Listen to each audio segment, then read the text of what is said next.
Hej og velkommen til. I denne video vil jeg vise dig, hvordan jeg vasker min Audi e-tron. Jeg har haft bilen i cirka 2 måneder.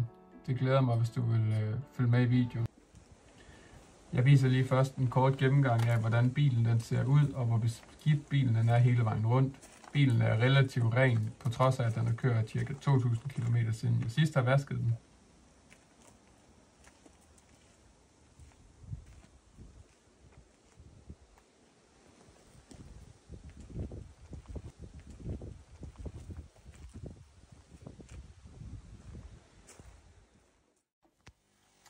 Jeg starter altid med lige at gøre bilen våd. Udover det, så spuler jeg lige alle fælgerne hele vejen rundt, og lige tager det værste snavs, hvis bilen den er rigtig beskidt. Men som du kan se i videoen, så er bilen faktisk kun snavset til af biofilm. Så sprayer jeg fælgerne, alle 4 alufælge med tjærefjerner. Normalt plejer jeg faktisk at bruge Valipros Dragon Brief, men den var løbet tør for i den omgang, så jeg må bruge det, jeg havde. Det fjerner som sagt tjære og flyverust, og det trængte bilen faktisk også generelt til, at den lige fik den tur og blev vasket helt i bund.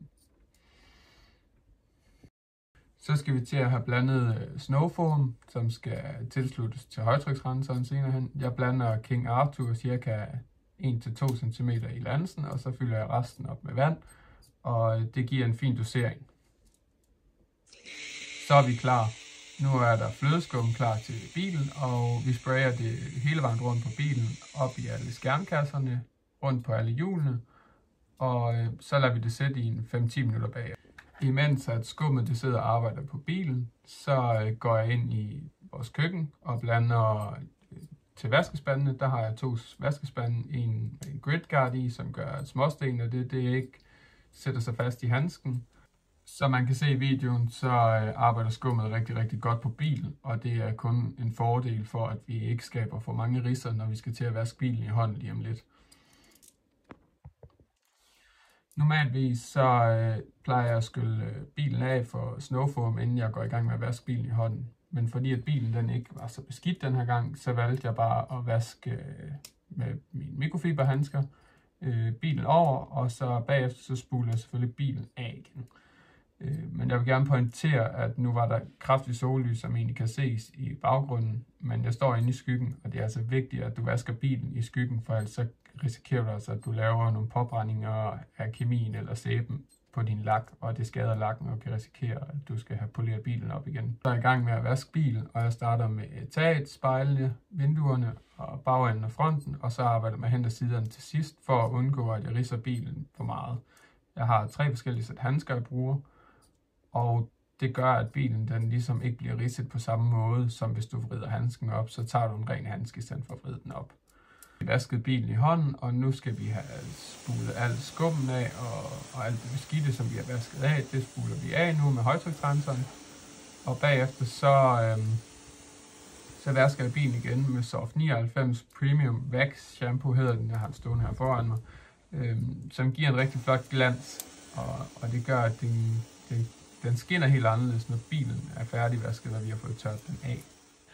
For så lige at toppe en ekstra shine op, så plejer jeg at bruge Snow & Seal, og jeg gør det specielt i dag, nu når jeg har brugt Tarn Glue Remover i stedet for normal flyverustfjerner. Det gør, at bilen den kommer til at skinne helt vildt, og at vi får en effekt af vand, som bare perler af bagefter. Og det giver selvfølgelig også en skinnende effekt, og det holder ca. 1500 km som en slags coating. Så kan du se resultatet af, da jeg står med vandkanden, at vandet det bare perler af. Det er altså Snow & Seal og den her wax her, som gør, at vandet det bare praller af bilen, og den er sindssygt nem at aftørre bagefter. Jeg har vasket bilen, og jeg har tørret bilen af nu, og du ser det færdige resultat af en gennemgang her hele vejen rundt. Jeg har faktisk ved at blive angrebet af en hveps også, imens jeg filmer det sidste her. Det næste du ser i videoen, det er, at jeg har været nede om aftenen nede på vores havn, og der har vi et p-hus, hvor du kan holde ovenpå, og hvor jeg lige fik nogle skarpe billeder af solnedgangen. Bips! Bips! Så vil jeg afslutningsvis gerne sige tusind tak, hvis du har fulgt med hele vejen igennem denne video. Hvis du har nogle spørgsmål, så skriver du selvfølgelig endelig bare til mig. Og så håber jeg, du vil se med i den næste video, jeg laver, hvor jeg laver en gennemgang af, hvor mange biler jeg har haft de sidste 7 år. Jeg håber, du vil se med, når jeg laver den næste video. Vi ses!